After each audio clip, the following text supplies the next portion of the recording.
ناظرین، اس میں تو کوئی شک نہیں کہ امریکہ گھٹنوں پہ آ چکا، لیکن اس نے اس جنگ سے نکلنے کے لیے پاکستان کی خدمات حاصل کر لی ہیں۔ پاکستان کو اس معاملے میں اس نے اعتماد میں لیا اور پاکستان کو کہا ہے کہ وہ اس کو اس جنگ سے نکالے۔ پاکستان کس حد تک اس میں کامیاب ہوگا، ایک تو یہ خبر بتاؤں گا، اور دوسرا یہ کہ اس جنگ کی بندش کے لیے، اس جنگ سے نکلنے کے لیے جو سب سے بڑا مطالبہ ہے وہ دل دہلا دینے والا، اور دل کس کا دہلے گا؟ اسرائیل کا۔ اور وہ مطالبہ صرف ایران کا نہیں، اس بار اس میں روس بھی شامل ہے، اس میں چین بھی شامل ہے، اس میں پاکستان بھی شامل ہے، اس میں عرب بھی شامل ہے۔ وہ کیا مطالبہ ہے؟ ان سب خبروں کے ساتھ میاں طاہر۔ تو سب سے پہلے تو کہ جنگ بندی دیکھیں، سب سے جو بڑا مغالطہ تھا امریکہ کو اور جو اس کی کیلکولیشن کی غلطی تھی، وہ آج بھی امریکی میڈیا اس کو بیان کر رہا تھا۔ آپ نے دیکھا ہوگا کہ وہ ان کی بڑی اندرونی کہانیاں جو میں بہت پہلے سے آپ کو بتا رہا تھا، اب وہ لا کے اس کو سامنے لا رہا ہے۔ اور یہ بھی دراصل یہ ایک طریقہ کار ہوتا ہے۔ ہم لوگ تو خبر دیتے ہیں، خبر دے کے نکل جاتے ہیں، پھر اگلی خبر پہ آ جاتے ہیں، لیکن یہ جو میڈیا ہوتا ہے، خاص طور پہ امریکن میڈیا، یہ تو ایک خاص ایجنڈے پہ چلتا ہے۔ یعنی کہ انہوں نے جب کوئی کسی بات کے لیے راہ ہموار کرنی ہوتی ہے، کوئی فضا بنانی ہوتی ہے، تو وہ پھر اس طرح کی رپورٹس لے کے آتے ہیں۔ اب وہ یہ رپورٹ لے کے آ رہے ہیں، یعنی کہ وہ اس کو کوئی کسی خفیہ کیبل یعنی کہ خفیہ ای میل کا نام دے رہا ہے، کوئی کسی چیز کا نام دے رہا ہے، کوئی انٹیلیجنس رپورٹ کہہ رہا ہے، کوئی انٹیلیجنس ایجنسیز کی سب کی رپورٹ کہہ رہا ہے، اور کوئی ایڈوائزرز کی رپورٹ کہہ رہا ہے، پتہ نہیں کیا کیا۔ اور کہہ رہے ہیں، کہہ یہ رہے ہیں کہ جناب امریکہ کو یہ اطلاع کر دی گئی تھی کہ ایران کا دفاعی نظام بہت مضبوط ہے، ایران رزسٹ کرے گا، ایران ایک لمبے عرصے کی جنگ لڑے گا۔ اس کے باوجود ٹرمپ نے جو فیصلہ کیا وہ اس کا اپنا فیصلہ تھا، اور اب نئی رپورٹ یہ آئی ہے کہ اس نے فیصلہ کیوں کیا؟ اس نے فیصلہ اس لیے کیا، اس کا یہ خیال تھا کہ ایران کے اندر سے لوگ اٹھیں گے، ہم وہاں پہ بم ماریں گے، ان کی قیادت کو ماریں گے، اور لوگ سمجھیں گے کہ وہ اب آزاد ہو گئے۔ ان کا خیال یہ ہے کہ ایران کے لوگ جتنے ایران میں رہ رہے ہیں وہ قیدی تھے، جب ان کے اوپر سے لوگوں جنہوں نے قیدی کیا ہوا تھا، یہ اصل میں یہ اس سوچ کو لے کے چلا جا رہا تھا کہ وہ چونکہ قیدی ہیں، ایک بڑی جیل ہے، ایران کا نام ایک بڑی جیل ہے، اور اس کے اوپر جو جیلر ہیں یا ان کو جو قیدی رکھنے والے ہیں وہ اس کی قیادت اور حکومت اور رجیم ہے۔ جب ان کے لوگ مارے جائیں گے تو وہ لوگ جو ہے نا وہ اپنے آپ کو آزاد سمجھ کے باہر نکلیں گے، اور کروڑوں کی تعداد میں لوگ باہر نکل کے تلپٹ کر دیں گے ہر چیز کو اور قبضہ کر لیں گے، اور اس کے نتیجے میں امریکہ کا کام آسان ہو جائے گا، اور وہاں رجیم چینج ہو جائے گی، اور پھر جو امریکہ چاہے گا وہ کرے گا، جس کو چاہے گا وہ لا کے بٹھا دے گا۔ یہ کیوں سوچا؟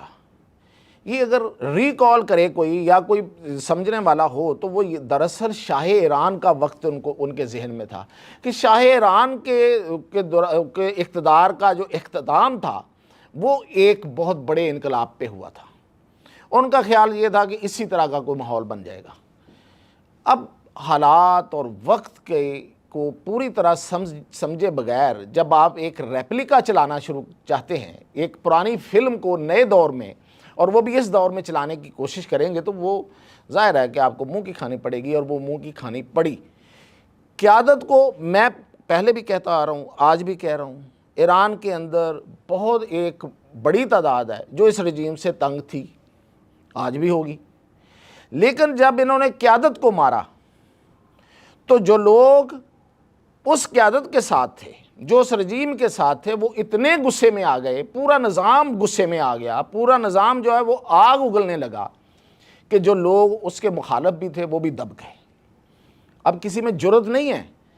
کہ وہ امریکہ کی سپورٹ کر سکے یا اسرائیل کی سپورٹ کر سکے، کیونکہ اس وقت اسرائیل اور امریکہ پہلے سے زیادہ ظالم ہو کے وہاں سامنے آئے۔ پہلے تو وہ پابندیاں لگا رہے تھے صرف ملک سے باہر بیٹھ کے، اور ان کو اندر جو ہے نا وہ ان کے اندر ظاہر ہے کہ لاوا بھی پک رہا تھا، سب کچھ ہو رہا تھا، لیکن اب جب انہوں نے بم برسائے ہیں تو کون بندہ ہے جو اپنے بھائی بندوں کو چھوڑ کے ان کا ساتھ دے گا، اور وہ بھی جو ایک قوم ہے، جو صدیوں سے ایک قوم۔ یہ تھی غلطی بنیادی۔ تو خیر یہ تو میں بہت پہلے سے بتا رہا تھا، اب انہوں نے کیوں بتانا شروع کیا ہے، میں اس طرف آتا ہوں۔ یہ اب رستہ ہموار کر رہے ہیں۔ امریکہ مذاکرات میں اتر چکا ہے، یہ میں آپ کو خبر دے رہا ہوں، اور کئی دنوں سے مذاکرات کے لیے کوششیں کر رہا ہے، ہاتھ پاؤں مار رہا تھا کبھی کسی کو کہہ رہا تھا مدد کرو، کبھی کسی کو کہہ رہا تھا مدد کرو، لیکن وہ کھلے عام نہیں آنا چاہتا، سامنے نہیں آنا چاہتا، اس بات کو وہ سرفس نہیں ہونے دینا چاہتا، کیونکہ اس کی بے عزتی ہے، اور اس کی جو بے عزتی ہے وہ اس کو لے ڈوبے گی، یعنی کہ اس کا بیڑا غرق جو ہوگا وہ اس بے عزتی سے ہوگا۔ اب اس نے پاکستان کی خدمات حاصل کی ہیں اور پاکستان کو اس نے یہ ٹاسک دیا ہے کہ ہماری صلح کراؤ۔ پاکستان نے یہ ٹاسک مشروع طور پہ حاصل کیا ہے، انہوں نے کہا جی ٹھیک ہے ہم صلح کی کوشش کرتے ہیں، لیکن اس میں ہمیں اپنے باقی جتنے یعنی کہ پاکستان کے جو دوست اور اتحادی ہیں یا جو دوسری سائیڈ ہے، ایک ہی بات ہے، وہ ان کو ساتھ لے کے ہم بات کریں گے، ہم اکیلے ایران کو نہیں جا کے بات کریں گے کہ آپ امریکہ سے یا اسرائیل سے صلح کر لیں۔ اسرائیل کا تو نام ہی لینا ہمارے لیے ممنوع ہے، تو اس لیے بات تو ہم نے صرف امریکہ کی کرنی ہے، تو امریکہ کی بات جو ہے وہ ہم اکیلے نہیں کریں گے، تو ہمارے ساتھ ہوگا چین، ہمارے ساتھ ہوگا روس، ہمارے ساتھ ہوں گے ہمارے دوست عرب ممالک۔ تو اب جو وہ کہیں گے اس کو ساتھ لے کے ہم صلح کے لیے ہم آگے بڑھیں گے، ضرور بڑھیں گے، لیکن ان کا موقف، ان کی ساری باتیں وہ بھی ساتھ ہوں گی۔ تو اس پہ بھی امریکہ مان گیا کہ ٹھیک ہے جی آپ ان کو بھی ساتھ لیں، لیکن اس سے ہمیں نکالیں، اور خاص طور پہ ٹرمپ نے کہا ہے مجھے نکالو، وہ کہتے ہیں نا مجھے کیوں نکالا، اب یہ کہتا ہے مجھے نکالو۔ اب پاکستان نے جب اپنے اتحادیوں سے بات کی اور خاص طور پہ عربوں سے بات کی اور چین سے بات کی، تو چین کا موقف یہ ہے اور عربوں نے اس کی تائید کی ہے۔ چین کا موقف یہ ہے کہ اگر معاملہ یہی تھا جو کہ پوری دنیا کو پتہ ہے کہ ایران ایٹمی ہتھیار بنا رہا تھا، اس لیے اس کو ایٹمی ہتھیار نہیں بنانے دینا، تو آپ نے اس پہ حملہ کیا، یہی تھا نا جی، ٹیبل میں بیٹھ کے اصولی بات ہونی چاہیے۔ تو امریکہ سے پوچھیں اگر یہی تھا تو پھر اسرائیل نے بم کیوں بنایا، اسرائیل نے ایٹم بم کیسے بنا لیا، اس سے بھی آپ ایٹم بم جو ہے وہ واپس کروائیں، اس کا جو ایٹمی پروگرام ہے وہ کنفسکیٹ کروائیں، وہ اٹھوائیں، وہ بند کریں اس کا، اسی طرح جس طرح آپ نے ایران کو کہا ہے۔ ایران سے ہم لکھوا لیں گے، ایران نہیں بنائے گا، وہ کہے گا جی پوری زندگی نہیں بنائیں گے، اسرائیل بھی نہیں بنائے گا، اسرائیل نے جو بنایا ہے وہ وڈرا کریں، اس سے ہٹے۔ یہ چائنا کا موقف ہے، میں آپ کو بتا رہا ہوں، یہ چونکا دینے والا، اور اس کی حمایت عربوں نے کی ہے۔ روس اس طرح سے کھل کے اس بات کی حمایت نہیں کر رہا، اس کی ایک خاص وجہ ہے، پھر کبھی آپ کو بتاؤں گا کہ روس کا نرم گوشہ ہمیشہ اسرائیل کے لیے رہا ہے اور کیوں ہے۔ یہ ایک بڑا مطالبہ، اور پاکستان بھی یہی چاہتا ہے، کیونکہ اس خطے میں مسلمانوں کا، پوری دنیا میں مسلمانوں کا بڑا دشمن تو اسرائیل ہے، باقی بعد میں آتے ہیں۔ اور پھر یہ کہ عرب یہ کہتے ہیں کہ جناب امریکہ سے یہ بھی پوچھیں کہ ہمارے پہ یہ جو مصیبت آئی ہے وہ آپ کی وجہ سے آئی ہے، ہماری دولت جو تیل کی ہے اس پہ اگر ایران حملے کر رہا ہے تو وہ آپ کی وجہ سے کر رہا ہے، ہماری جو پوری کی پوری انویسٹمنٹ اور پوری ہماری ترقی کا جو ہم خواب ہی نہیں، ہم اس خواب کو تعبیر دینے جا رہے تھے، وہ کرچی کرچی ہو کے اس وقت ہوتا ہوا نظر آ رہا ہے، تو وہ تمہاری وجہ سے ہوتا ہوا نظر آ رہا ہے۔ اب تم بتاؤ کہ تم کیا کرو گے، کیا یہ نقصانات پورے کرو گے یا واپس جاؤ گے؟